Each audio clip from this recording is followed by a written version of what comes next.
Extra-vehicular activity is any activity done by an astronaut or cosmonaut outside a spacecraft beyond the Earth's appreciable atmosphere.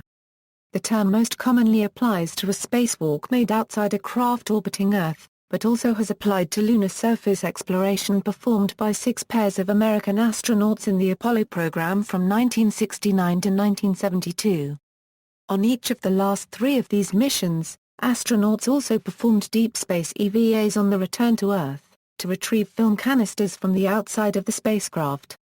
Astronauts also used EVA in 1973 to repair launch damage to Skylab, the United States' first space station.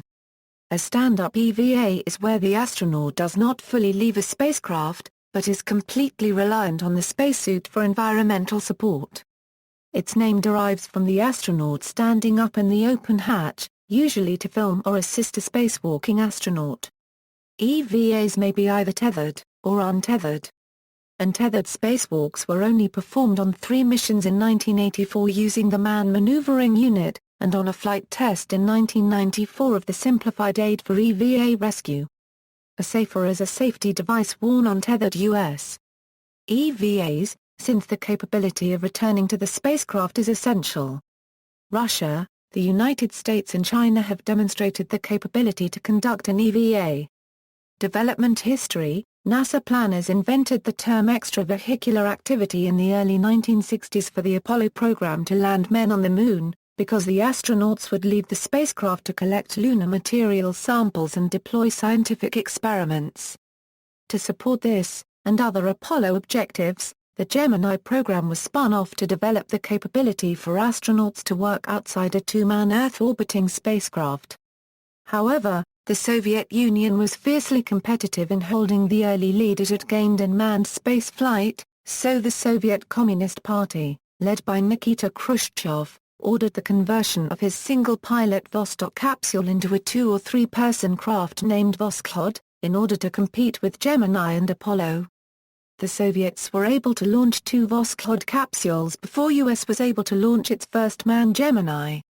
The Voskhod's avionics required cooling by cabin air to prevent overheating, therefore an airlock was required for the spacewalking cosmonaut to exit and re-enter the cabin while it remained pressurized. By contrast, the Gemini avionics did not require air cooling, allowing the spacewalking astronaut to exit and re-enter the depressurized cabin through an open hatch. Because of this, the American and Soviet space programs developed different definitions for the duration of an EVA. The Soviet definition begins when the outer airlock hatch is open and the cosmonaut is in vacuum. An American EVA began when the astronaut had at least his head outside the spacecraft. The USA has changed its EVA definition since. As they had with the first satellite and first man in space, the Soviets again stunned the world on March 18, 1965 with the first spacewalk performed by Alexei Leonov from the Voskhod 2 spacecraft, for 12 minutes outside the spacecraft. Leonov had no means to control his motion other than pulling on his 50.7-foot tether. After the flight, he claimed this was easy, but his spacesuit ballooned from its internal pressure against the vacuum of space, stiffening so much that he could not activate the shutter on his chest-mounted camera. At the end of his spacewalk, the suit's stiffening caused a more serious problem. Leonov had to re-enter the capsule through the inflatable cloth airlock, 3.96 feet in diameter and 8.25 feet long. After his spacewalk, he improperly entered the airlock head first and got stuck sideways. He could not get back in without reducing the pressure in his suit, risking the bends. This added another 12 minutes to his time in vacuum, and he was overheated by 1.8 degrees Celsius from the exertion.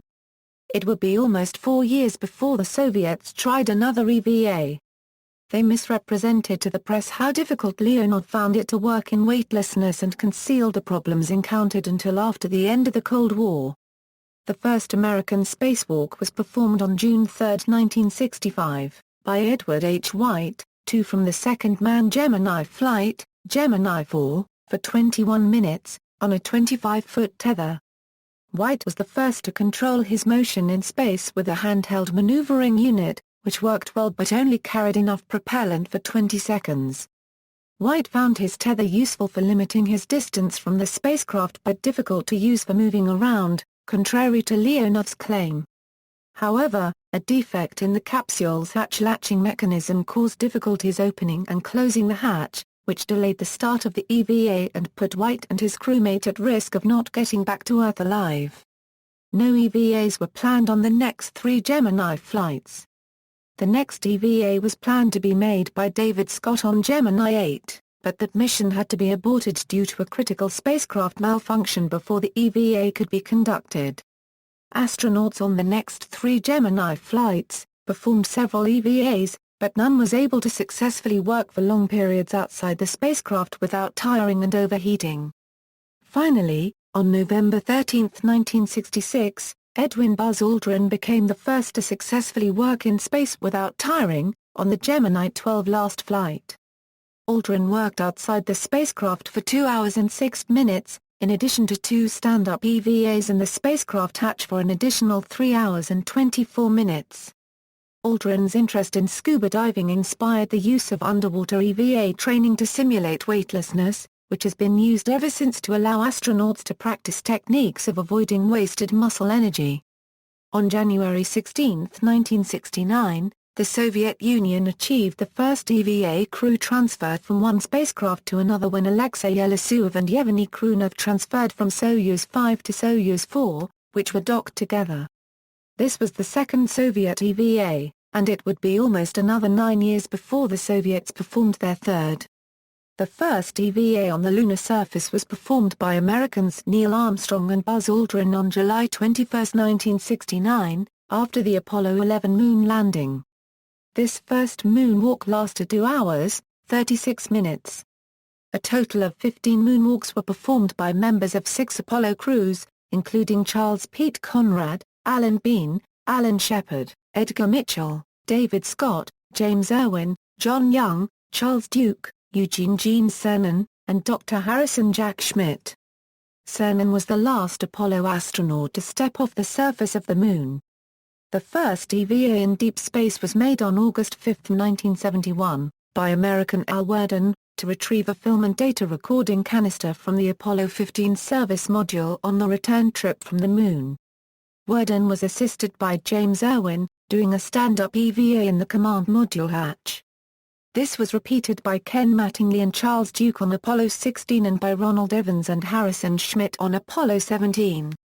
The first EVA repairs of a spacecraft were made by Charles Pete Conrad, Joseph Kerwin, and Paul J. Weitz on May 26, June 7, and June 19, 1973, on the Skylab 2 mission. They rescued the functionality of the launch-damaged Skylab space station by freeing a stuck solar panel, deploying a solar heating shield, and freeing a stuck circuit breaker relay. The Skylab 2 crew made 3 EVAs, and a total of 10 EVAs were made by the 3 Skylab crews. They found that activities in weightlessness required about 2.5 times the duration as on Earth because many astronauts suffered space sickness early in their flights. After Skylab, no more EVAs were made by the United States until the advent of the Space Shuttle program in the early 1980s. In this period, the Soviets resumed EVAs, making 4 from the Salyut 6 and Salyut 7 space stations between December 20, 1977, and July 30, 1982. When the United States resumed EVAs on April 7, 1983, astronauts started using an extra-vehicular mobility unit for self-contained life support independent of the spacecraft.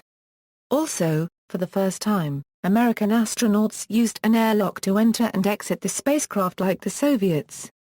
Accordingly, the American definition of EVA start time was redefined to when the astronaut switches the EMU to battery power. Milestones, capability milestones. The first untethered spacewalk was made by American Bruce McCandless II on February 7, 1984, during Challenger mission Streets 41B, using the Man Maneuvering Unit. He was subsequently joined by Robert L. Stewart during the 5-hour 55-minute spacewalk. A self-contained spacewalk was first attempted by Eugene Cernan in 1966 on Gemini 9A, but Cernan could not reach the maneuvering unit without tiring. The first metal work in open space, consisting of welding, brazing and metal spraying, was conducted by Soviet cosmonauts Svetlana Savitskaya and Vladimir Tsanabikov on July 25, 1984. A specially designed URI multipurpose tool was used to perform these activities during a 3-hour, 30-minute EVA outside the Salyut-7 space station. The first three-person EVA was performed on May 13, 1992, as the third EVA of STS-49, the maiden flight of Endeavour. Pierre Thot, Richard Hill, and Thomas Akers conducted the EVA to hand capture and repair a non-functional Intelsat 6F3 satellite. As of 2013 it was the only three-person EVA. The first EVA to perform an in-flight repair of the Space Shuttle was by American Steve Robinson on August 3, 2005, during return-to-flight mission Streets 114. Robinson was sent to remove two protruding gap fillers from Discovery's heat shield, after engineers determined there was a small chance they could affect the shuttle upon re-entry. Robinson successfully removed the loose material while Discovery was docked to the International Space Station. The longest EVA as of 2007, was 8 hours and 56 minutes, performed by Susan J. Helms and James S. Voss on March 11, 2001. Personal cumulative duration records. Russian Anatoly Solovyev holds both the record for most EVAs and for the greatest cumulative duration spent in EVA. Michael Lopez Alegria holds the American record. Christophe Glisang holds the European record. National, ethnic and gender firsts. The first woman to perform an EVA was Soviet Svetlana Savitskaya on July 25, 1984 while aboard the Salyut-7 space station. Her EVA lasted 3 hours and 35 minutes. The first American woman to perform an EVA was Catherine D. Sullivan on October 11, 1984 during Space Shuttle Challenger mission Streets 41G. The first EVA by a non-Soviet, non-American was made on December 9, 1988 by Jean-Luc Cre, copyright Tenor France, during a 3-week stay on the Mir space station.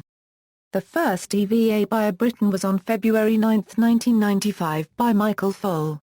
The first EVA by a black African American was on February 9, 1995 by Bernard A. Harris, Jr. The first EVA by a Japanese astronaut was made on November 25, 1997 by Takao Doi during STS-87.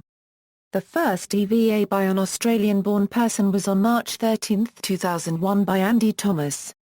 The first EVA by a Canadian was made on April 22, 2001 by Chris Hadfield. During his spacewalk, Hadfield installed the Canadarm2 onto the International Space Station.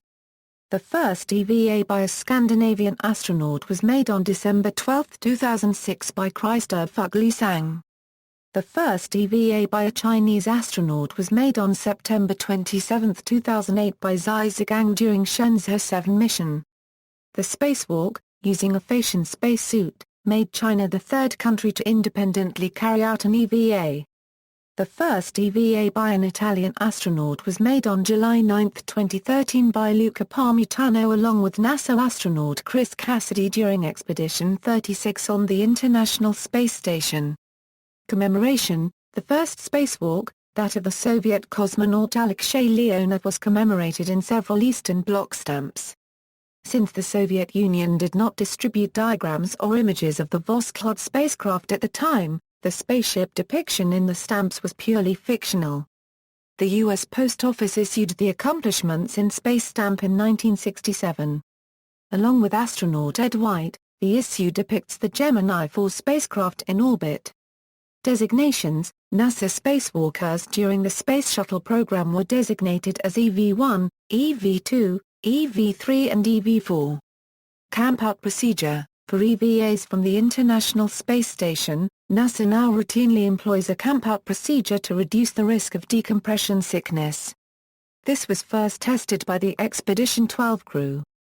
During a camp-out, astronauts sleep overnight in the airlock prior to an EVA, lowering the air pressure to 10.2 psi, compared to the normal station pressure of 14.7 psi. Spending a night at the lower air pressure helps flush nitrogen from the body, thereby preventing the bends. See also. References. External links: NASA JSC Oral History Project Walking to Olympus, an EVA chronology PDF document. Astronaut spacewalk picture, NASDA Online Space Notes, Apollo Extra-vehicular Mobility Unit. Volume 1, System Description, 1971, Apollo Extra-vehicular Mobility Unit.